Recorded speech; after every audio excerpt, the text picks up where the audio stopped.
नमस्कार दोस्तों, मुकुंदा आयुर्वेद में आप सबका स्वागत है। मैं डॉक्टर रूपा बात करती हूँ आयुर्वेद के बारे में, आयुर्वेद लाइफस्टाइल के बारे में, लाइफस्टाइल मॉडिफिकेशन के बारे में, न्यूट्रिशन और फूड के बारे में, और हम बात करते हैं कॉस्मेटोलॉजी के बारे में। हमारे शास्त्र में लिखा है कि हम आनंद से अवतरित हुए हैं, वही आनंद में जीना चाहते हैं और पुनः उसी आनंद में विलीन होना चाहते हैं। हाँ जी दोस्तों, हमारा जो आत्मा है वो आनंद में रहना चाहता है। आयुर्वेद में लिखा है कि रस प्रधान आहारम वीर्य प्रधान औषधम। हाँ जी दोस्तों, हमारा जो आहार है, फूड है, वो रस प्रधान। रस माने टेस्ट, टेस्टी होना चाहिए। अगर तो हमें डायबिटीज़ है, ब्लड प्रेशर है, ऐसी कोई लंबी बीमारी है, हमारी फैट बहुत बढ़ गई है, हमें वेट लॉस करना है, चाहे कुछ भी है, हमें कैसा भी खाना खाना पड़े, पर हम उसे टेस्टी तो जरूर ही कर सकते हैं। तो हम आज एक टेस्टी टेस्टी फ्रूट के बारे में बात करेंगे, जो कि एक मेडिसिनल फ्रूट है। साथ ही साथ इसका टेस्ट लाजवाब है, यहाँ तक कि ये देखने में भी बड़ा ही सुंदर है। कहते हैं कि हमारा जो खाना है वो हमारी पंचेंद्रिय के लिए सुखकारक होना चाहिए। मतलब जब भी हमारे पास खाना आता है तो हम सबसे पहले उसे देखते हैं, देखने में सुंदर होना चाहिए, उसकी अरोमा भी अच्छी होनी चाहिए, वो खाने में भी यानी कि टेस्ट में भी अच्छा होना चाहिए। जब भी हम उसे हाथ में लेके खाए तो वो हमारे हाथों के स्पर्श को भी सुखकर होना चाहिए। कहते हैं कि खाने के टाइम पे मौन रखना चाहिए, ताकि हम जो खाना खा रहे हैं उसके चबाने की या उसका जो क्रंच है उसकी आवाज़ हमारी कान को मधुर लगे, और ऐसे ही ये हमारी पंचेंद्रियों को सुख दे। वैसा ही ये है तरबूजा, जो कि बहुत ही ज़्यादा टेस्टी टेस्टी फ्रूट है। हमें ये गर्मियों में खाने में बड़ा ही मज़ा आता है, यहाँ तक कि देखने में भी ये सुंदर लगता है। बड़ा ही न्यूट्रिशियस, कूलेंट, एनर्जी देने वाला, हमारी बॉडी को हाइड्रेट रखने वाला, हमारे शरीर को क्लीन करके उसमें से टॉक्सिन्स को एलिमिनेट करने वाला, सारी इम्प्योरिटीज़ को दूर करने वाला, और हमारी थकान को, हमारी गर्मियों में प्यास को मिटाने वाला, और यहाँ तक कि हमारी किडनी से भी टॉक्सिन को निकालने वाला, हमारे हार्ट के लिए भी हेल्दी है। आयुर्वेद में लिखा है कि एक अच्छा वैद्य कोई भी द्रव्य को देख के उसके बारे में अंदाज लगा सकता है। वैसी ही बात है कि हमारे खून का जो कलर है वो है लाल। तो जो भी लाल रंग की चीज़ें हैं वो हमारे ब्लड के लिए या तो रक्त परिवहन के लिए, हार्ट के लिए बहुत ही ज़्यादा हेल्दी होती है। आयुर्वेद में एक ग्रंथ है जिसे बोलते हैं भोजन कुतूहलम। अभी हम बात करेंगे तरबूज के आयुर्वेदिक गुण क्या है, उसमें कौन सी न्यूट्रिटिव वैल्यू है, और उसे कौन से रोगों में खाया जा सकता है। आगे हम कुछ होम रेमेडीज की भी बात करेंगे, ये कैसे हमें सुंदर रखता है उसके बारे में भी बात करेंगे, और लास्ट में हम बात करेंगे इसे कौन से समय पे खाना चाहिए, ऐसे कौन से लोग हैं जो इसे नहीं खा सकते हैं, और इसे खाने से नुकसान क्या होता है। कुछ लोग कहते हैं कि आयुर्वेद दवाइयाँ है वो नुकसान नहीं करती है, उसकी साइड इफ़ेक्ट नहीं होती है। भगवान ने कहा है कि हम जो भी कार्य करते हैं, जो भी खाते हैं, चाहे आहार है, चाहे दवाई है, एलोपैथी है, होम्योपैथी है, आयुर्वेद है, जिसकी इफ़ेक्ट होती है उसकी साइड इफ़ेक्ट तो होती ही है, चाहे वो सात्विक खाना ही क्यों ना हो। क्योंकि हम सभी की इम्यूनिटी जो है वो पर्सनलाइज है, हमारी जो प्रकृति है वो भी पर्सनलाइज है। तो ये साइड इफ़ेक्ट वाली बात तो ऐसी ही है कि हर चीज़ की साइड इफ़ेक्ट होती ही होती है। चलिए आगे बात करते हैं भोजन कुतूहल में हमारे ये वाटरमेलन तरबूज के बारे में क्या लिखा है। ये कोल्ड है, मतलब कि पोटेंसी में ठंडा है।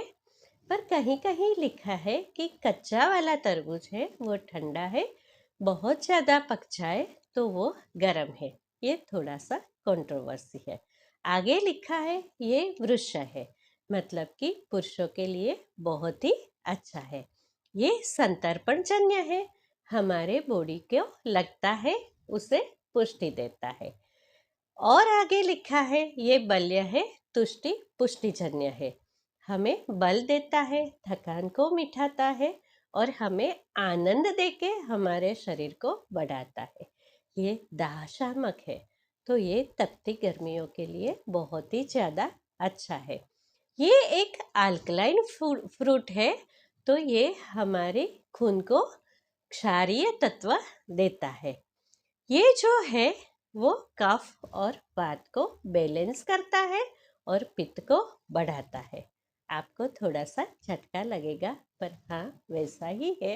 ये थोड़ा सा पित्त को बढ़ाता है, अगर तो इसे बहुत ही ज़्यादा सोच समझ के न खाया जाए। कोई कोई आचार्य कहता है कि क्योंकि ये ठंडा है तो ये कफ को भी बढ़ाता है। आगे हम बात करेंगे कि तरबूज में कौन सी न्यूट्रिटिव वैल्यू है।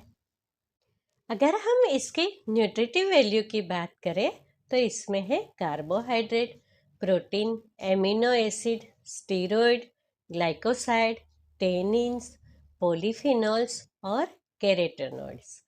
जैसे कि हम सभी जानते हैं कि पीले लाल जो रंग के फ्रूट्स या तो वेजिटेबल्स है, उसमें कैरोटेनॉइड्स होता है जो कि हमारी आँखों के लिए बहुत ही ज़्यादा हेल्दी है। ये जो तरबूज है इसमें मोर देन 75% जो है वो पानी रहता है, पर बाकी का जो पार्ट है वो बहुत ही ज़्यादा फाइबर से भरपूर है। इसमें मिठास काफ़ी है, फिर भी ये डायबिटिक वालों के लिए बहुत ही ज़्यादा हेल्दी है। इसे डायबिटीज़ वाले भी खा सकते हैं, थोड़ा सा मॉडरेशन में खाना चाहिए। इसका जो कार्बोहाइड्रेट है वो स्लो डाइजेस्टिंग है, तो डायबिटीज़ वालों को ये ज़्यादा नुकसान नहीं करता है। अगर हम माइक्रो न्यूट्रिशन की बात करें तो जैसे कि हम जानते हैं कि सारे विटामिन्स और मिनरल्स हमारे शरीर के लिए बहुत ही ज़्यादा महत्वपूर्ण है। इसमें है विटामिन सी, जो कि हमारा शरीर बिल्कुल ही नहीं बना सकता, और वैसे भी हमारे शरीर को इम्यूनिटी बढ़ाने के लिए विटामिन सी की काफ़ी ज़रूरत है। तो ये जो विटामिन सी है वो हमारे शरीर को स्वस्थ रखता है, इम्यूनिटी बढ़ाता है, साथ ही साथ इससे हमारे स्किन और हेयर भी ग्लो होते हैं और हेल्दी होते हैं। इसमें विटामिन ए भी है। विटामिन ए जो है वो फैट सोल्यूबल विटामिन है, पर आयुर्वेद में जैसे कहा है ये थोड़ा सा स्निग्ध है, और इसे जब भी हम खाते हैं तो हमें इसे सीड के साथ चबा चबा के खाने चाहिए। इसके सीड को जहाँ तक हो सके स्पिट नहीं करना चाहिए, क्योंकि सीड में थोड़ा सा ऑयल होता है जो कि फैट सोल्यूबल विटामिन है, उसे डाइजेस्ट होने में हेल्प करता है और हमारे बॉडी में विटामिन ए का कंजप्शन जो है वो बढ़ाता है। इसमें विटामिन B6 भी है। ये जो तरबूज है इसमें मिनरल्स की अगर बात करें तो इसमें है पोटेशियम, मैग्नीशियम, आयरन, फॉस्फोरस और फोलेट। इसमें कैल्शियम भी काफ़ी है। ये जो है वो लो कैलोरिक फ्रूट है।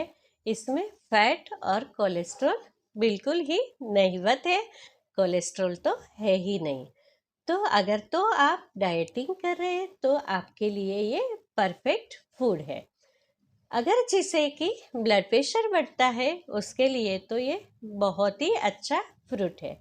समर में जिसे बार बार डिहाइड्रेशन हो जाता है, हीट स्ट्रोक लगता है, उसके लिए भी ये बहुत ही अच्छा है। पर इसे खाने में कुछ सावधानियां भी रखनी चाहिए, जिसके बारे में हम बाद में बात करेंगे। इसमें एक बहुत अच्छा द्रव्य है जिसे बोलते हैं लाइकोपेन। ये जो लाइकोपेन है वो हमारी हार्ट के लिए बहुत ही ज़्यादा हेल्दी है। आयुर्वेद में कहा है कि कुछ भी द्रव्य है इसे आप नहीं पहचानते हैं तो इसका जो लुक है, इसका जो टेस्ट है, उसके ऊपर से भी वैद्य लोग इसमें क्या क्या क्वालिटी है ये पहचान सकते हैं। तो जो भी लाल कलर के फ्रूट्स है, वेजिटेबल्स है, ये सब में लाइकोपिन काफ़ी भारी मात्रा में होता है। और जैसे ही हमारा ब्लड का जो कलर है वो भी रेड है, तो ये हमारे सर्कुलेशन के लिए, हमारे हार्ट के लिए भी बहुत ही ज़्यादा हेल्दी है।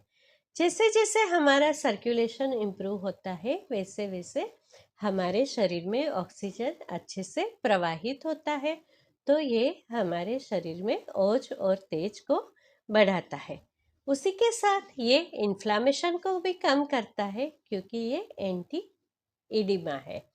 तो जैसे ही हम हमेशा बोलते हैं every disease is an inflammation, तो जैसे इन्फ्लामेशन कम होता है वैसे ही हमारे शरीर में व्याधियाँ होना कम हो जाता है। ये एंटी बैक्टीरियल भी है और कूलेंट भी है। उसी के साथ इसका जो सीड है इसमें भी एक बहुत ही महत्व का एमिनो एसिड है जिसे कि बोला जाता है सिट्रुलिन। ये सिट्रुलिन जो है वो हमारे बॉडी में प्रोटीन जो है उसका डाइजेशन करने में, उसका मेटाबॉलिज्म करने में बहुत ही महत्व रखता है। ये एक एमिनो एसिड है।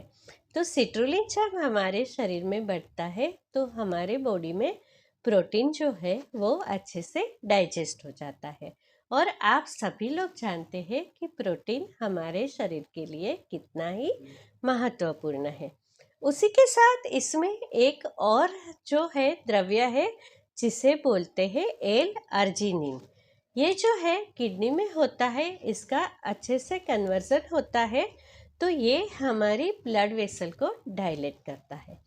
जैसे ही हमारी ब्लड वेसल डायलेट होती है अगेन सर्कुलेशन जो है वो इम्प्रूव हो जाता है, जिससे कि कोलेस्ट्रॉल बढ़ता है, जो वेसल्स है वो संकुचित हो जाती है और ब्लड फ्लो ठीक से नहीं होता है।